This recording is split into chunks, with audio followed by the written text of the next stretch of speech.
दोस्तों, मैं सुमन जी के गीत 01 में आप सभी का स्वागत करती हूँ।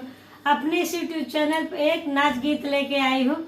मेरा वीडियो अगर आपको अच्छा लगे तो मेरे वीडियो को लाइक करो और चैनल को सब्सक्राइब करो और कमेंट में बताइए कि मेरा ये नाच गीत आप सबको कैसे लगा। धन्यवाद।